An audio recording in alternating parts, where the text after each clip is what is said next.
Check out the testimony of this ex-warlock who used to practice witchcraft on Christians. My father's side was all witches and warlocks. We lived on witchcraft. We had a contract direct with the devil himself. My father, I remember when I was younger, like 8, 9 years old, I would see him go into the room to worship the devil, and I could feel the presence of the devil come into that room. And my father would worship and speak in tongues and demonic tongues and worship and put flowers and put candles and put water.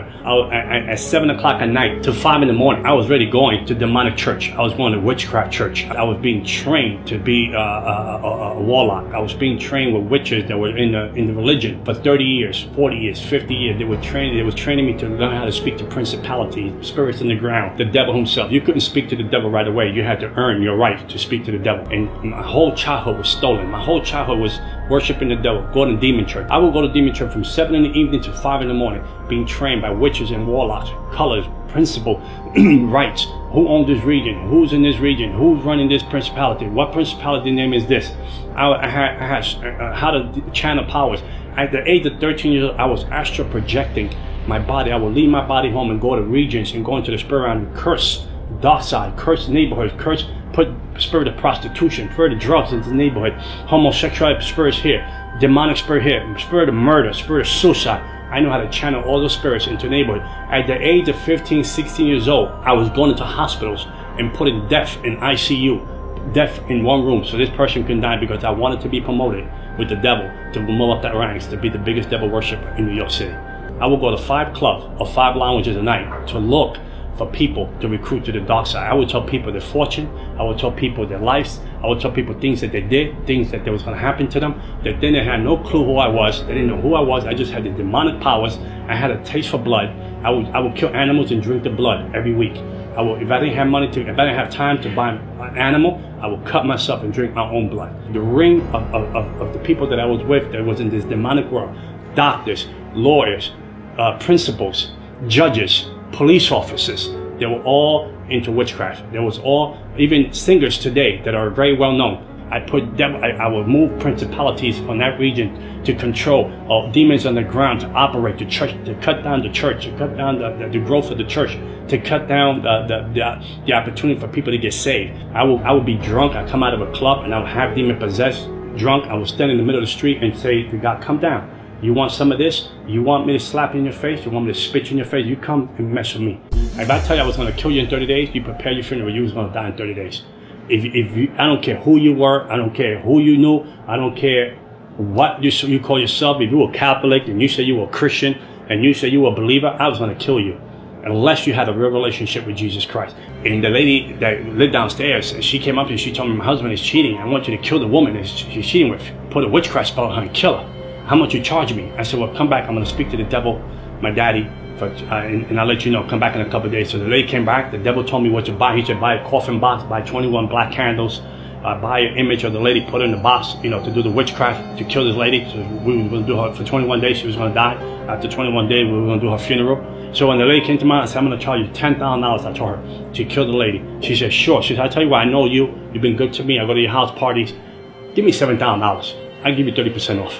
I said, I'll kill her. Give me 30%. I'd take 30% off the 10. Give me 7,000.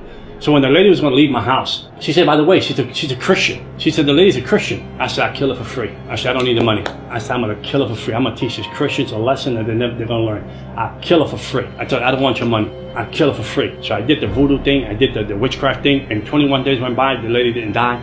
A month went by. The lady didn't die. And I was like, wow, what's going on? I mean, my reputation's online. So I called the devil, I called the demons that was signed. I increased the witchcraft. I increased the witchcraft. I doubled the witchcraft on it so she can die like overnight. Nothing was going on. Nothing was going on. I was home at night and the devil shows up. And I feel the presence of the devil comes into my house. And then the devil told me, we have to abort the plan of the lady that you want to kill. And I said, why would we want to abort the plan? My reputation on the line. I'm a witch. I'm a warlock. If I don't kill the lady, they're going to think that I don't have any powers. The devil said, you don't understand. The God that she serves said, don't leave her alone. Don't touch her. And I said, who's this God? She said, the God that she serves. So I was so angry. I was so saying, no, but let's get 1 more week, let's kill her. And he said, no, the God that she serves said, leave her alone. From the witchcraft that I did to the lady, she should have been dead in less than 21 days. We had a book in New York, in America. I was the third person to get this book that has symbols of the book, of different demons, of different principalities, of different ways of killing people through witchcraft. And this book was so, no one had a copy of this book. You couldn't have a copy of this book unless the devil signed off on it. And I was the third person that received that book. And I would take symbols from that book and do witchcraft to people and put people in make people lose their mind. I put witchcraft on people, make people get diseases out of nowhere. I put witchcraft on people, make people get leprosy. I put witchcraft on people, make people get cancer. I mean, I did witchcraft to people. I gave people miscarriages. I gave people abortions. I put people in hospital for surgeries that didn't even have to go surgeries. I did witchcraft so people can lose their minds. I put spirits of bipolar, schizophrenia. I put spirits of disease on people. I put suicide spirits on people. I'd be up all night long praying and talking to the devil. When Christians can't even pray for one hour. The spirit realm is more real than the natural realm. And we fail to see that. And whatever is not covered with Jesus Christ is an easy target to bring down. Like the atheists, I can kill them easily.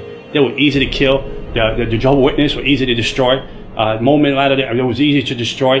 The people that will walk around and say we don't believe in the devil, they were easy to destroy because they will not seek any spiritual help. I brought Christians to their knees, not to prayer, because they had no power. It wasn't because your God wasn't all powerful. Don't get me wrong, because your God was all powerful. The vessel was weak. The vessel had no prayer life, the prayer had no fasting life, and they had no relationship with God. There was a form of godliness in the person, but no power. The person was weak. The person had nothing going. He had a Bible, he had the right suit on, she had the right dress on, but there was no connection with Jesus Christ because you was out of his will, you was out of his promises, and you was out of his divine purpose. And I had you, I own you, I had you as a slave. I broke you, I put witchcraft on you. I kept doing that to Christian after Christian after Christian, after families, after churches. I chased everything down that represented the cross of Jesus Christ. For we wrestle not against flesh and blood, but against principalities, against powers, against the rulers of the darkness of this world, against spiritual wickedness in high places. For though we walk in the flesh, we do not war after the flesh.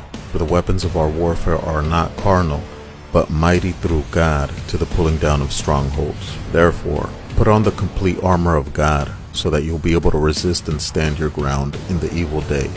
And having done everything, to stand firm. So stand firm and hold your ground, having tightened the wide band of truth around your waist, and having put on the breastplate of righteousness, and having strapped on your feet the gospel of peace in preparation. Above all, lift up the shield of faith, which you can extinguish all the flaming arrows of the evil one, and take the helmet of salvation and the sword of the Spirit, which is the word of God. With all prayer and petition, pray at all times in the Spirit, and with this in view, stay alert with all perseverance and petition for all God's people.